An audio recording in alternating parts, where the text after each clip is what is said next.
Super Mutants lore. Let's see what's going on with this. In Fallout 3, super mutants once again rear their ugly heads, but this time through a different strain of FEV, dubbed the Evolutionary Experiment. Oh, we're getting straight into the Vault In 87. Fallout 3, super mutants once again rear their ugly heads, but this time through a different strain of FEV, dubbed the Evolutionary Experimentation Program, or EEP. The scientists within Vault 87 were studying the effects of the EEP on humans, trying to reliably alter their DNA so they could easily survive a post-nuclear environment. Despite their significant increase in size, strength, and immunity, the mutants suffered with mental illnesses, resulting in extreme aggression and violent tendencies. In spite of the danger, the scientists continued their experiments up until 1 year after the Great War, when the mutants broke free from their holding cells and took control of the vault, transforming any humans still inside and strengthening their numbers. 200 years later, super mutants are found all over the capital wasteland. They are extremely hostile and obsessed with preserving their species due to the fact they can't reproduce. Instead, locals and wanderers are kidnapped and taken to Vault 87 to be transformed. Frequent use of their FEV supply over such a long time has Nah, that was it? That was fucking it? Hell no, I forgot about that one. Okay. Let me check how the camera looks. Okay, bet it looks good. Okay. Because I was sitting here like, how does it look? I couldn't find out. Okay.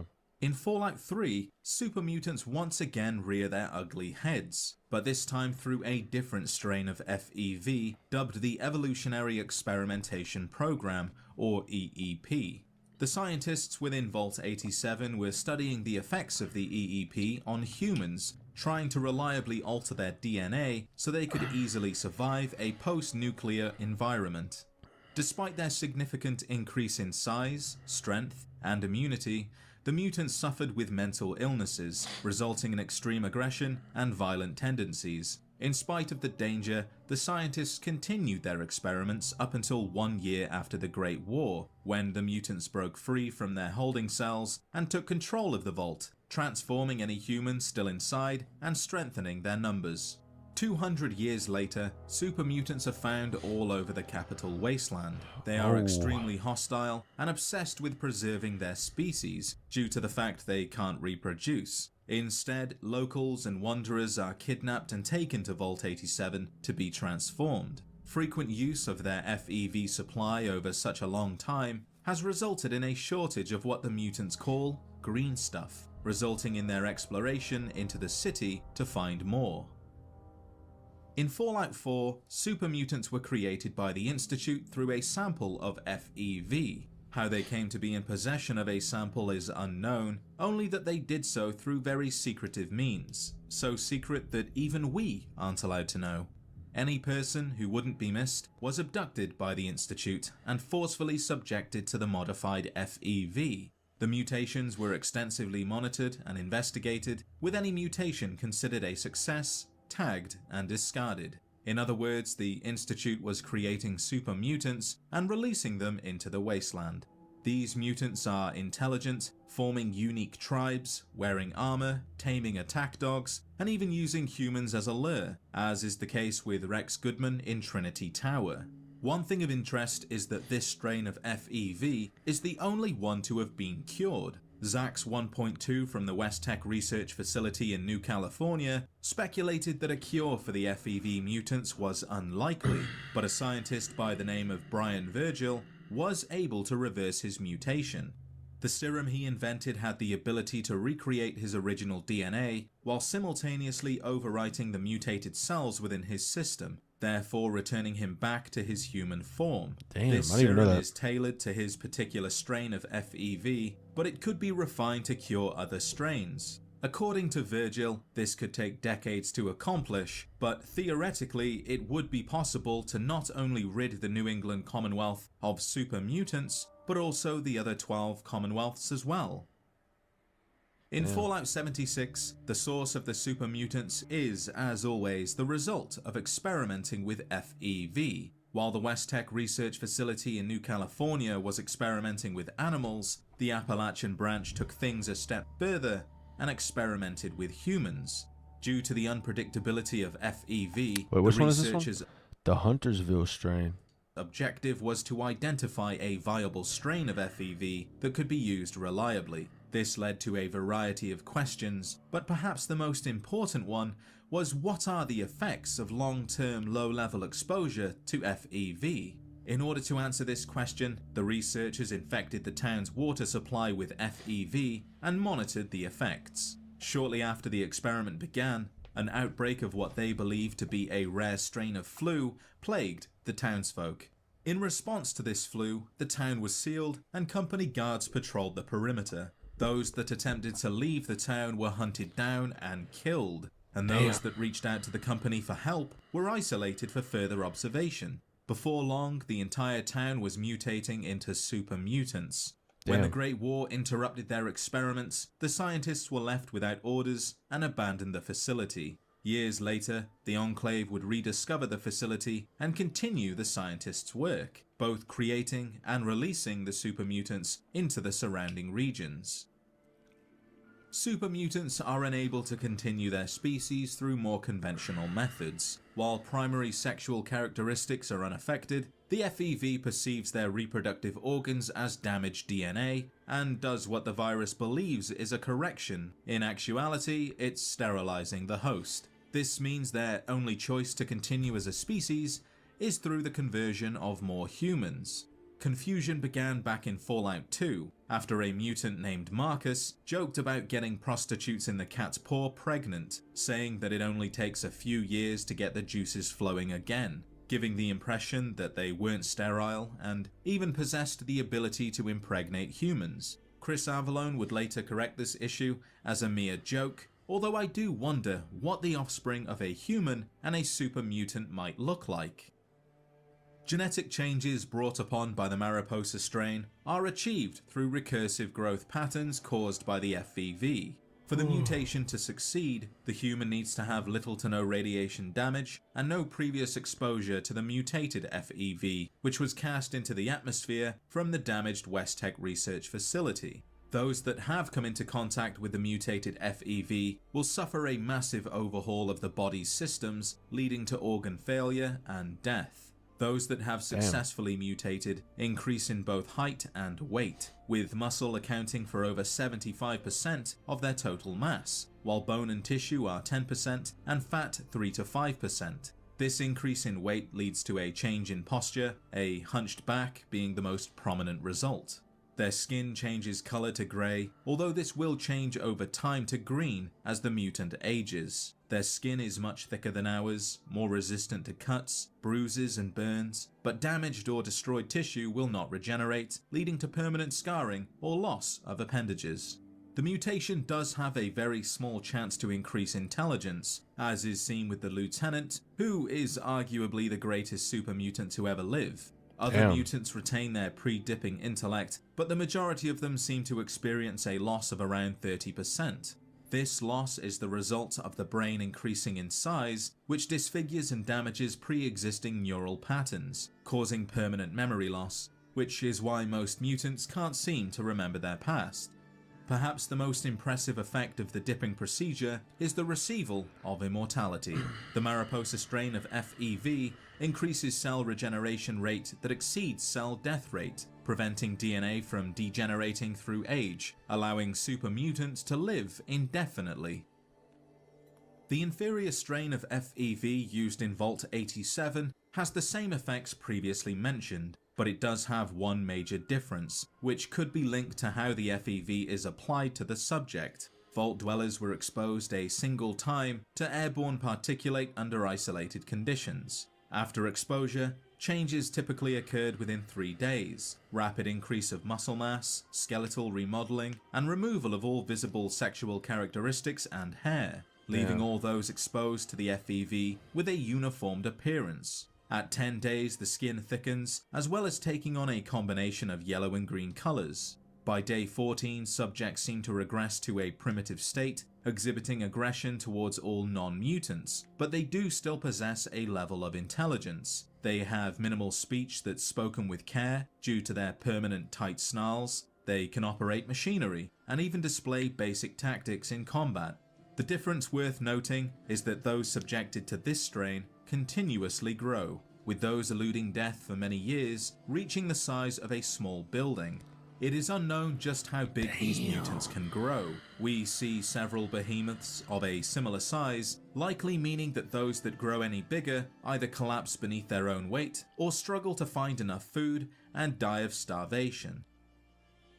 Institute mutants differ from Vault 87 mutants in many ways. The most visible is their mouths are more human and are able to move during speech, similar to the Mariposa mutants. They're also much shorter than their DC cousins, approximately 0.31 meters shorter. Their skin is also darker and their muscles are less prominent, leading to the belief that because they are more intelligent, they don't require as much muscle, instead using trained attack dogs and luring humans into traps. The existence of super mutant behemoths in the Commonwealth seem to suggest they have a connection with the Vault 87 strain, or some kind of flaw in their own strain that they have yet to wrinkle out. Super mutant territory tends to be identifiable by the twisted metal, spikes and gore bags littering the area. They don't seem particularly fussed with where they call home, mostly they stay where they were made. But there are makeshift camps near human settlements where mutants wait to catch stragglers and either convert them or consume them. The mutants that don't have a choice to stay where they were made, such as the Institute mutants, seem to have settled down wherever they so choose, most likely selecting a home based on the abundance of food. The hierarchy of super mutants is a difficult thing to understand. In Fallout 1 they banded together beneath the Master, who was undoubtedly more intelligent and was also their creator, leading to unquestionable loyalty. But in Fallout 2, when the Master was no longer there, they disbanded and went their separate ways, showing they do have individual thoughts as to what they want. In Fallout 3, they seem to be cooperating without a leader, all focused on a common cause. But in Fallout New Vegas, they can be found in Jacobstown following Marcus, or at Black Mountain under the reign of Tabitha, who calls the super mutants dum-dums, indicating that they might not be able to think for themselves and are instead being taken advantage of. In Fallout 4, the super mutants once again display different wants, some aiming to conquer, others a quiet refuge, showing that like humans, they aren't all the same.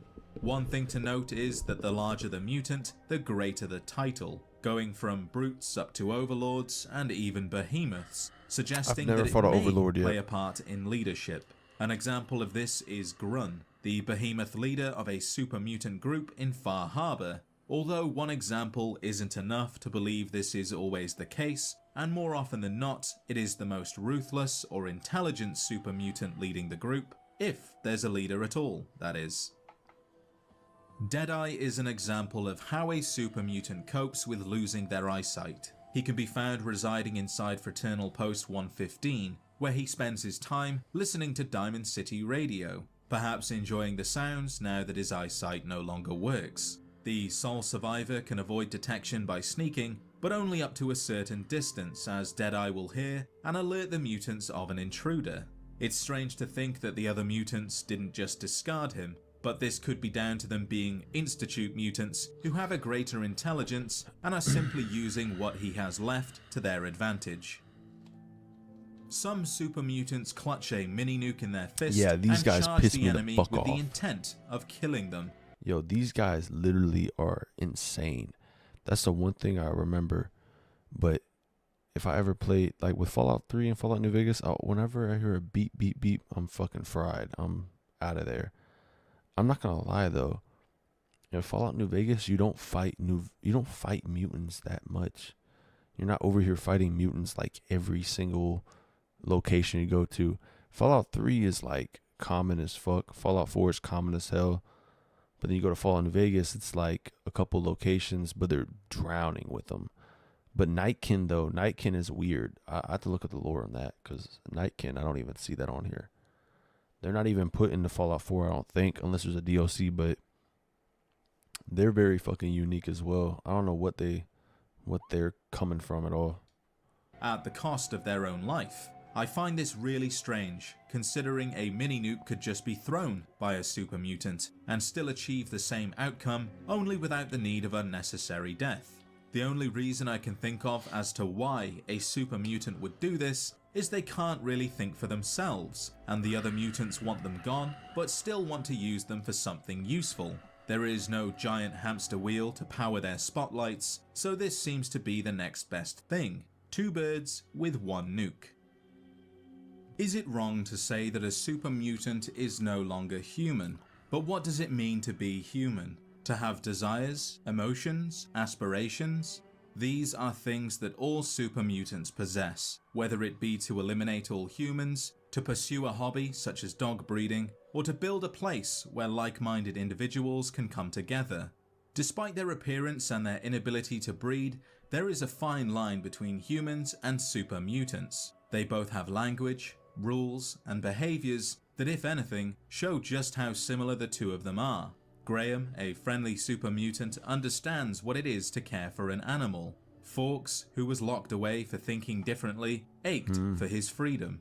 Gale, who was alone for such a long time, found the unlikely friendship with Rara, a human girl. And the lieutenant, who, despite it costing him his life, held on to his faith to the very end. If this doesn't show how human they really are, then I don't know what will. Be sure to show your support by liking the video and subscribing if you haven't already for more Fallout content. Hold up, where's the... I didn't get into the Mariposa. I wanted to get into 1, the majority of the super mutants seen wandering the wasteland were created by the Master after his discovery of the FEV at the Mariposa military base. He began experimenting with the FEV on small animals, but quickly grew bored and moved on to humans. He believed that the only way to eliminate conflict between humans was to remove their differences and unite them under one agenda by the name of Unity, also known as the Master's Army. Those that wanted to join his cause were willingly transformed into super mutants and entered their ranks, while those that wanted no such thing were given two choices: sterilization or death. But little did the Master know that his perfect creations were unable to procreate, and without any humans to dip, they too would eventually pass. This army, as likely as it was to succeed, was thwarted by the Vault Dweller to ensure his vault's safety. In Fallout 2, those left behind after the Master's defeat reacted in a number of different ways. Some mutants became raiders, others integrated into human societies, joining other armed forces such as the NCR Rangers, while few went on to create their very own communities such as Broken Hills, where mutants, ghouls, and humans could all live in relative peace. One thing that wasn't expected was the emergence of second-generation mutants. Once again, they were created through the use of FEV at the Mariposa military base, although this time it was an accident. These mutants were once miners from Reading, abducted by the Enclave and forced to excavate the base. The miners were given no protective equipment and, as a result, were exposed to the FEV still inside, which